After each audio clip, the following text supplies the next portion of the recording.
Yeah, I've been around many years, involved in the struggle for our land and for our rights, for our people, particularly with the American Indian movement.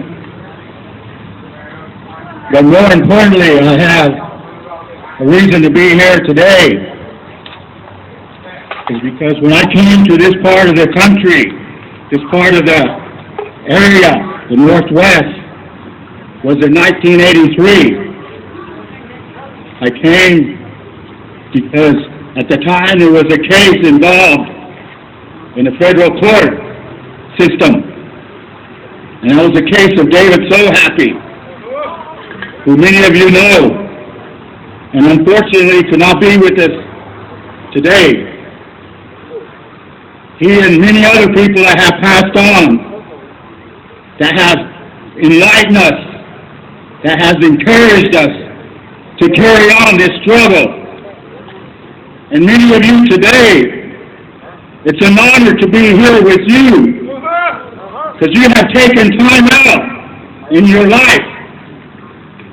One of our great leaders, Groban, named James Manning Sr., who used to come here every year as well.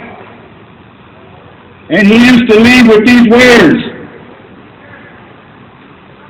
when you give up your life, you give up part of your time. And you give up a part of your time today, you give up a part of your life. So today, we're giving up a part of our life and our time. But it's not here. This is one of many events taking place across this country. And not just across the country, but in the world. You have been responsible and helpful in bringing Leonard's case to the international community. I remember when we used to come here, there used to be only a handful of us. But the consistency, every year, and it has grown. And many of you younger ones that are here, gives me great honor and respect that you're carrying on this struggle, this resistance. This resistance is about who we are. It's about our people, and it's about our land. This is what occupation looks like. And I don't mean to differ with our brothers and sisters that are trying to send a message to their government. Not my government, their government. My government is the traditional people, the spiritual leaders, the people that made treaties. These are our leaders today. Many times we get confused about who our real leaders are. And one of them today is in prison for 36 years. Somebody that helped us understand what the struggle is about, who stood up at odds as well. And I'm sure he knew some of the consequences. But it's an honor to be here with you today, to carry on that spirit, to carry on that fight. I always say the spirit of resistance, the spirit of our ancestors will rise to claim the future. And that's what you're seeing today. Every walk of life, our elders, our traditional people, our brothers with these drums and their songs, this is who we are, and this is what we're about. And this is what Leonard Peltier was about. And this is what Leonard Peltier wants to continue to do. I met Leonard Peltier in 1979. I've known his case. But I had an honor to meet with him. In 1979, I was part of the Peltier support group in Los Angeles. I helped organize a culture group, a meeting, a powwow so we could go in and visit the brothers. And that's when Leonard was incarcerated in Lompoc. And I talked to Leonard that night. The same night that he chose to go over that wall. These are some of the stories that many people don't know. Many of the people that tried to get Leonard out of prison. And I'm sad to see that Leonard's still in prison today. But we must continue to walk. One of my spiritual leaders, Philip Deere, if you remember, 1978, during the longest walk in Washington, D.C., he said the longest walk is not over. Somewhere in our history, we all have a walk. Somewhere our people had to suffer. And that's what's happening today. When these brothers and sisters are walking across this country again for Leonard Peltier. They're giving up a little bit of their time in their life. And I would ask, at some point, to try to join them, to meet them. It would be awesome to see all the drummers and singers there again when they arrive. Maybe there's an opportunity we can send.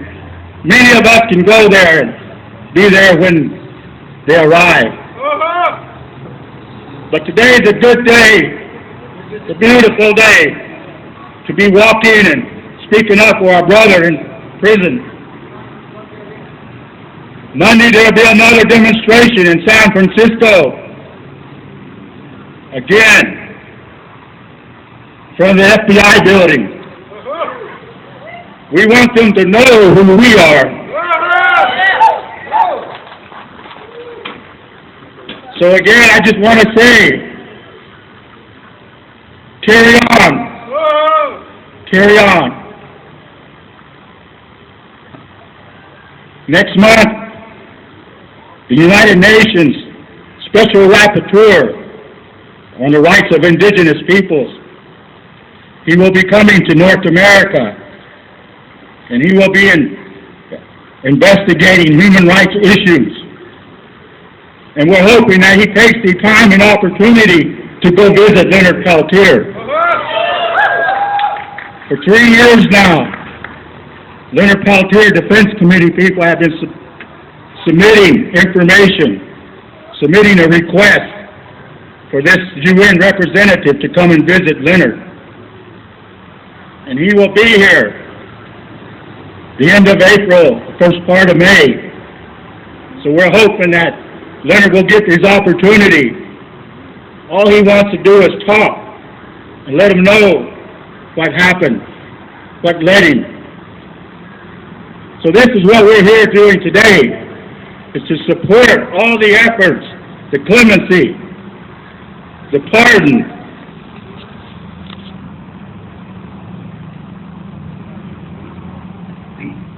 I just want to close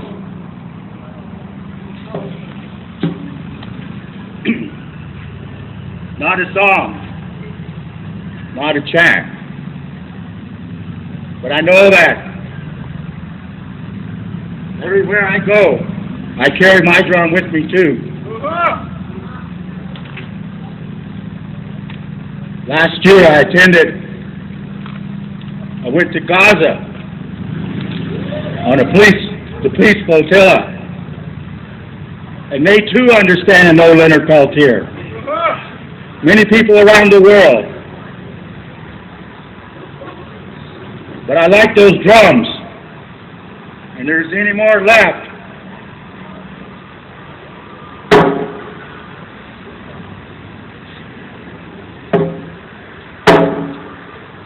Free Leonard Peltier!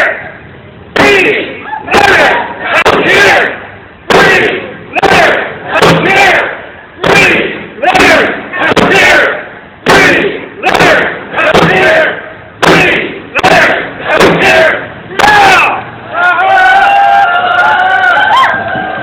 you, and I hope you all have a safe journey home and carry on our struggle. Remember, somebody invested in you to be here today. Somebody gave you and shared words with you to be here. So remember that. And as they say, our ancestors, they're on the other side now, but they're only there to help us. So sometimes we have to reach out and ask them for that help. Thank you, my relatives.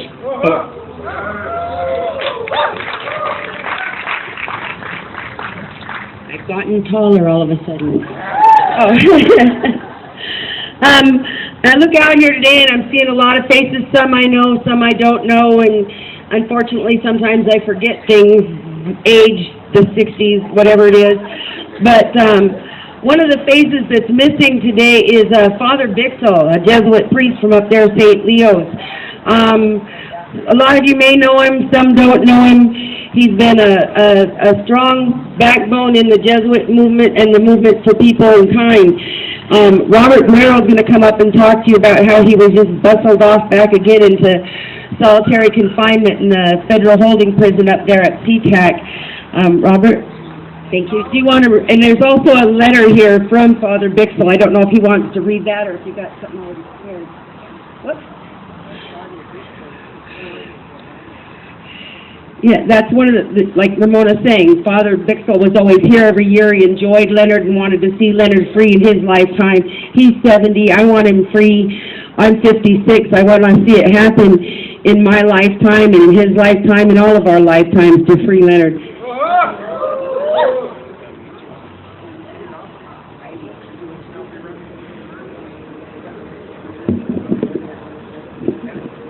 Father Bixel, I can remember being walked side by side with Father Bixel on just about every civil rights issue that's been here in Pierce County. I left here for just a little while and I saw Father Bixel on television. He had gotten himself arrested. Oh, what is he up to now? I was horrified to find out that he had been arrested. I've been horrified that he had been arrested. What he had been protesting is the federal government spending money on training young men to learn to kill at the School of the Americas, which trains young men to kill other people. And Native folks in this country kill them. And indigenous people across the world, they train them to kill other people in other countries. That is the sole purpose. That is the only reason they have this school. Isn't that nice and quaint? They call it a school. It's a murder training operation. Father Bixel said, there's enough of that.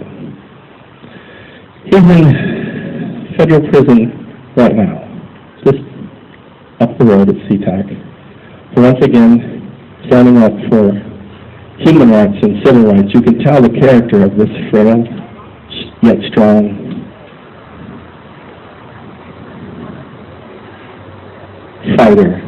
Gosh, I'd love to see him. And from his jail cell, he was asked that the city of Tacoma stand up and take a stand. He's asked the Pierce County Council stand up and put their campaign slogans where their mouths are. So he's asked that a resolution be made and put before this. Folks, how many of you are from the city of Tacoma who live here? How many are from Pierce County? So maybe you'll join us as we seek those folks to put their votes where their mouths are. But here's a letter. And I'll read that resolution. Just we know there's been thousands of resolutions, but we want to put those people on notice. So happy for the preparation for the Leonard Peltier ritual and walk. So happy that someone from our Guadalupe, from Catholic worker community, will be a speaker at the rally ritual for 2/4/12. tomorrow I will end my liquid, only fast, no solid food and water, and small cartons of milk for a day. He's been fasting for like 4 days, specifically for this event. This will be the 15th day of my fast and prayer to work together for the elimination of nuclear weapons. I'll be entering a liquid-only fast from the evening of February 1st to the end of the march and vigil, February 4th, to pray for the liberation of our brother Leonard Peltier. And his suffering has led us to strengthen our quest for human and embracing our humanity. Like Leonard, I am also in a 24-hour lockdown. This is a 74-year-old priest. His crime, being a human, how long? 88-year-old priest. Pardon me? 83. They better stop writing the wrong age here. Maybe he's trying to, I'm gonna, like Leonard, I'm also on 24-hour lockdown, and I'm able to feel the Creator's presence and rejoice in the connection with Leonard. Thank you for all the faithful and continuous work for justice for Leonard and for the work of support that the IWW and hope and for the workers' control and for production and for the safety of all peoples. May we become what we have never been, a government of the people, by the people, and for the people, in solidarity and love. I mean, here he is, a nice, happy little priest sitting in his little halfway house, complying with everything that the Fed said, and the federal marshals went in, surround the place and take him off back to prison and throw him in solitary confinement. I don't understand what that danger would have been, but the passing of words can be a very dangerous thing to this government. So I'm glad that we have this time to share our words and our words of solidarity, our words of love for Leonard and other people who are incarcerated at this time or who are having trouble. Did you have much of that? Oh, yes, some more stuff he's got to knock it out. No. So those of you who can raise a little heck at the Tacoma City Council and at the Pierce County Council, please join us. Whereas Indigenous activist Leonard Peltier was wrongfully convicted and illegally imprisoned for 36 years, whereas the courts have acknowledged evidence of government misconduct, whereas the misconduct included withholding and grossly mishandling ballistic evidence which reflected Mr. Peltier's innocence, whereas Mr. Peltier has been denied a new trial on the basis of a legal technicality, whereas Mr. Peltier has been supported by many organizations, including labor unions, Amnesty International, First Nations and Native organizations, including the National Congress of American Indians, several human and civil rights organizations, whereas Nelson Mandela, Desmond Tutu, 55 members of Congress, and a judge who sat as a member of the court on 2 of Mr. Peltier's appeals have called for Peltier's immediate release. Therefore, Leonard Peltier's Defense Committee, supporters worldwide, the Native and American Indian people of Tacoma and Pierce County, community activists and residents of the city of Tacoma and Pierce County do hereby ask the Tacoma City Council and the Pierce County Council to join in the support of Leonard Peltier's bid for freedom, and join Desmond Tutu, Nelson Mandela, and the National Congress of the American Indians, and support Leonard Peltier's petition for clemency from the President of the United States, Barack Obama. Let's make this happen.